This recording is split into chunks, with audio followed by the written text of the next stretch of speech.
Hello दोस्तों, हमारे channel मज़ेदार हिंदी स्टोरी में आपका बहुत बहुत स्वागत है। कहानी पसंद आए तो चैनल को सब्सक्राइब ज़रूर करें। एक लड़का था, वह काफ़ी गरीब था। उसके पास ना तो कुछ खाने को था और ना ही रहने को घर था।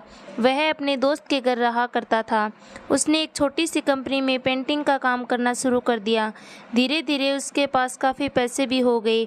बाद में वह काफ़ी धनी भी हो गया, लेकिन अभी भी उसके अंदर कुछ कमी का एहसास होता था। जब वह छोटा था तभी उसके माता पिता इस दुनिया से चले गए थे। उसने कभी प्रेम को नहीं जाना था।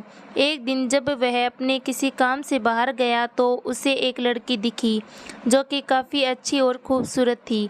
उसको देखते ही इस लड़की को उस लड़के से प्रेम हो गया। वह काफ़ी देर तक उस लड़के को देखती रही। कुछ देर बाद वह लड़की वहाँ से चली गई। कुछ दिनों तक यह लड़का उस लड़की को खोजता रहा, लेकिन वह लड़की न मिली। लेकिन नियति ने उस लड़की से इस लड़की को मिलवा दिया। वह लड़की इस लड़के के घर काम की तलाश में आई थी। लड़के ने लड़की को तुरंत घर के काम के लिए रख लिया।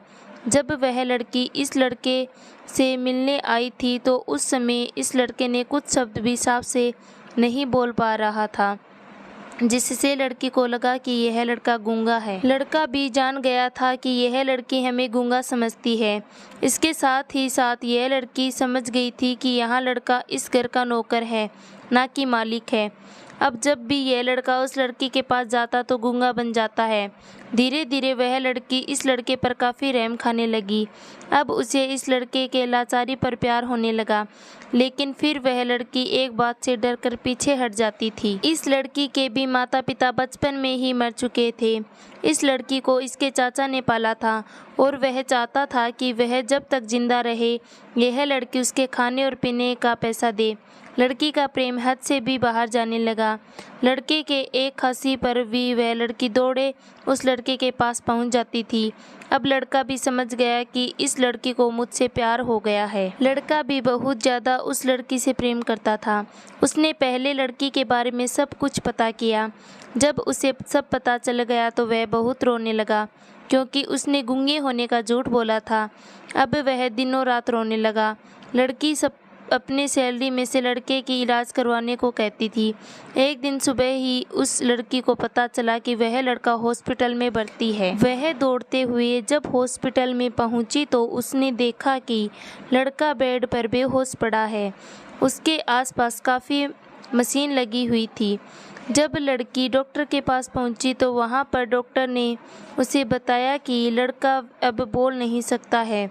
उसने अपनी जीभ को कटाने की कोशिश की है। इसके साथ ही उस डॉक्टर ने उस लड़की को एक पत्र दिया। उस पत्र में लिखा था, मैं एक काफ़ी धनी लड़का हूँ। जिस घर में तुम काम करती हो उस घर की मालिक मैं ही हूँ। लेकिन इसके साथ ही मैंने तुमसे एक बहुत बड़ा झूठ बोला है कि मैं एक गूंगा हूँ। अब इस झूठ का प्रायश्चित करने के लिए मैं ऐसा काम करने जा रहा हूँ। इसके साथ ही तुम मेरे घर से मेरे मैनेजर से पैसों को लेकर अपने चाचा को दे देना और एक नई ज़िंदगी की शुरुआत करना। अगर हो सके तो मुझे माफ़ कर देना, तुम्हारा दोषी। इस पत्र को पढ़ने के बाद उस लड़की के आंख आंसू भर आए। वह दौड़ते हुए मंदिर में गई। उसने भगवान के सामने कसम खाया कि जब तक वह लड़का बोलने नहीं लगता है तब तक वह कुछ नहीं खाएगी, भले ही वह मर क्यों न जाए। इधर डॉक्टर भी उस लड़के की इलाज कर रहे थे। ईश्वर ने दोनों के मन की बात काबूल कर लिए और अब लड़का बोलने लगा, लेकिन वह अपनी याददाश्त खो गया। अब उसे कुछ भी नहीं याद था। अब इसके बाद लड़के ने उसके याददाश्त के लिए काफ़ी कुछ किया, लेकिन याददाश्त न आ सकी। अगर प्रेम की नींव को झूठ पर रखा जाए तो वह गिर ही जाती है। दोस्तों, कहानी पसंद आई हो तो वीडियो को लाइक, शेयर एंड सब्सक्राइब ज़रूर करें। Thanks for watching.